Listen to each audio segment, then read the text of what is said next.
وما الحیات الدنیا، نہیں ہے دنیا کی زندگی، الا لعب و لہو، مگر کھیل اور تماشا، وللدار الآخرہ، اور البتہ آخرت کا گھر خیر بہتر ہے، للذین یتقون، ان لوگوں کے لیے جو متقی ہیں۔ افلا تعقلون، کیا پھر تم عقل نہیں رکھتے؟ قد نعلم، تحقیق ہم جانتے ہیں، انہ لیحزنک الذی، بے شک البتہ آپ کو پریشان کرتی ہے وہ جو کہتے ہیں، فإنہم لا یکذبونک، بے شک وہ نہیں جھٹلاتے آپ کو، ولکن الظالمین، لیکن ظالم لوگ بآیات اللہ، اللہ کی آیات کا یجحدون، انکار کرتے ہیں۔ وَلَقَدْ كُذِّبَتْ رُسُلٌ، اور تحقیق جھٹلائے گئے کئی رسول، من قبل کا، آپ سے پہلے، فصبروا، انہوں نے صبر کیا، علامہ کذبوا، اس چیز پر جس کی وجہ سے وہ جھٹلائے گئے، وَأُوذُوا، اور ان کو تکلیفیں دی گئیں، حتی اتاہم نصرنا، یہاں تک کہ ان کے پاس آئی ہماری مدد، ولا مبدل کلمات اللہ، نہیں تبدیل کیا جاتا اللہ کے فیصلے کو، وَلَقَدْ جَاءَكَ، البتہ تحقیق آئے ہیں آپ کے پاس، من نبأ المرسلین، کچھ پیغمبروں کے خبریں۔ پیچھے اللہ تبارک و تعالیٰ نے قیامت کا تذکرہ کیا تھا کہ قیامت جب آئے گی اچانک آئے گی، کسی کو بھی معلوم نہیں چلے گا، کہ جہاں کہیں بھی انسان ہوگا جس کام کے اندر مصروف ہوگا وہیں کا وہی رہ جائے گا۔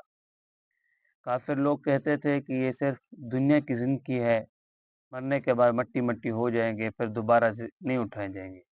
تو اللہ تعالیٰ فرما رہی ہیں کہ یہ لوگ پاگل ہیں، یہ عقل اور شعور نہیں رکھتے۔ وَمَا الْحَيَاةُ الدُّنْيَا إِلَّا لَهْوٌ وَلَعِبٌ، دنیا کی زندگی کھیل اور تماشا ہے، اس کے علاوہ اور کچھ بھی نہیں ہے۔ دنیا کی حقیقت یہ ہے کہ یہ کھیل اور تماشا کے اندر ہے۔ جس طرح بچے کھیلتے ہیں کہ کوئی چور بن جاتا ہے، کوئی وزیر بن جاتا ہے، کوئی بادشاہ بن جاتا ہے، کوئی ڈاکٹر بن جاتا ہے، جس طرح بچے آپس کے اندر کھیلتے رہتے ہیں، تو اسی طرح دنیا کی حقیقت ہے، اور دنیا کے اندر کچھ بھی نہیں ہے، صرف یہ کھیل اور تماشا ہے، وقت کی بات ہے، پھر یہ ختم ہو جائے گی۔ حقیقت زندگی، اصل جو زندگی ہے وہ ہے آخرت کی زندگی، جو ہمیشہ ہمیشہ کے لیے، جس کے اندر فنا نہیں ہے۔ اللہ تعالیٰ فرماتے ہیں خود کہ دنیا کی زندگی کی حقیقت کیا ہے؟ کھیل تماشا ہے۔ وَلَلدَّارُ الْآخِرَةُ خَيْرٌ، اور آخرت کا جو گھر ہے وہ بہتر ہے، یعنی وہ ہمیشہ رہنے والا ہے۔ یہ گھر کن لوگوں کے لیے آخرت کا گھر؟ للذین یتقون، جو متقین ہیں، جو پرہیزگار ہیں، جو اللہ تبارک و تعالیٰ سے ڈرتے ہیں، اللہ کے احکام کو مانتے ہیں، یہ گھر جو آخرت کا ان لوگوں کو ملے گا۔ افلا تعقلون، کیا تمہیں اتنی عقل بھی نہیں ہے کہ جو فانی زندگی ہے، جو فانی جہان ہے، اور جو ہمیشہ کا جہان ہے، جہاں ہمیشہ رہنا ہے، جہاں زندگی ہمیشہ کو ملے گی، کیا تم ان کے اندر فرق نہیں کرتے؟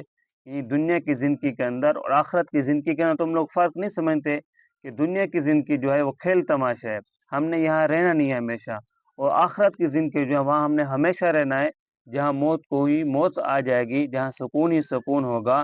کہ اتنی زندگی کے درمیان تمہیں فرق معلوم نہیں ہوتا، تم عقل شعور نہیں رکھتے، تو ہمارے پاس اتنی عقل بھی نہیں ہے کہ دنیا اور آخرت کی زندگی کے اندر کیا فرق ہے۔ قد نعلم انہ لیحزنک الذین یقولون، اس آیات مبارکہ کے اندر اللہ تبارک و تعالیٰ آپ صلی اللہ علیہ وسلم کو تسلی دے رہے ہیں کہ جب آپ علیہ الصلوۃ والسلام دعوت دیتے تھے تو لوگ اللہ تعالیٰ کی توحید کا انکار کر دیتے تھے، قیامت کا انکار کر دیتے تھے، رسالت کا انکار کر دیتے تھے، تو آپ صلی اللہ علیہ وسلم کو تکلیف ہوتی تھی۔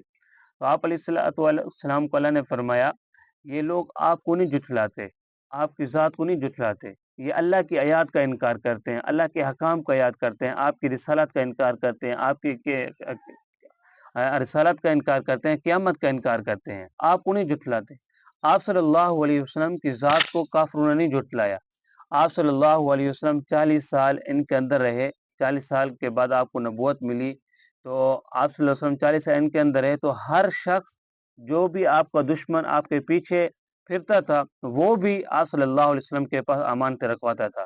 سب لوگ مکہ کے یہی کہتے تھے کہ امانت دار جو ہے یہی شخص ہے، اس کے پاس امانت رکھی جائے۔ حتیٰ کہ جب آپ صلی اللہ علیہ وسلم ہجرت کر کے مکہ سے مدینہ کی طرف جا رہے تو اس وقت بھی کافروں کی مشرکوں کی آپ صلی اللہ علیہ وسلم کے پاس امانتیں تھی۔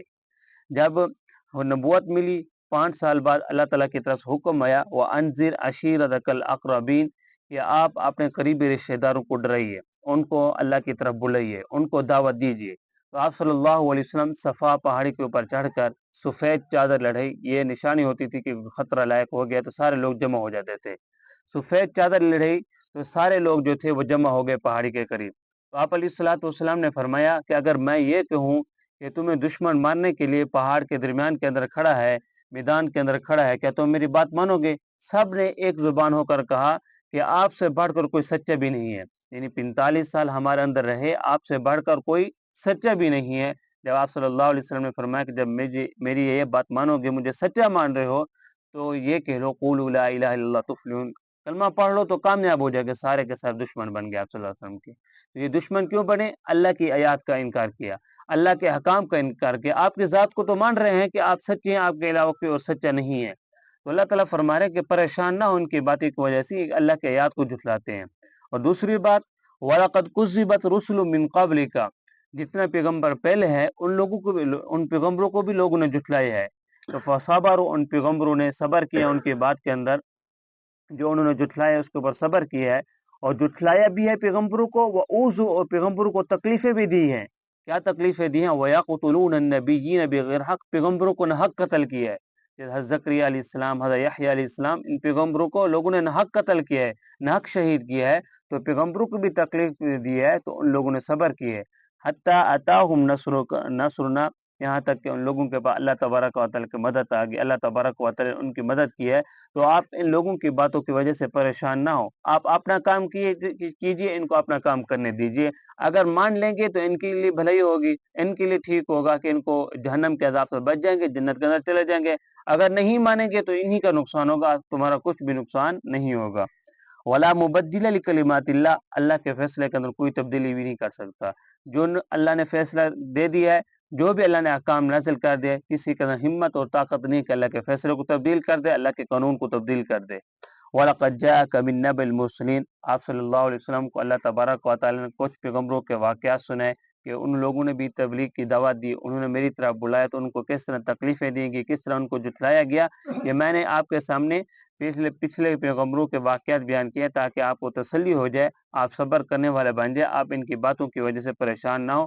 ہر پیغمبر کے دور کے اندر ایسے لوگ گئے ہیں جو پیغمبروں کو جھٹلایا بھی ہے، ان کو تکلیفیں بھی دی ہے۔ وَلَقَدْ جَاءَكَ مِن نَّبَإِ الْمُرْسَلِينَ، ہم نے آپ کے سامنے کچھ پیغمبروں کے حالات اور واقعات بیان کر دیے کہ ان کو کیسے جھٹلایا گیا۔ اسی وجہ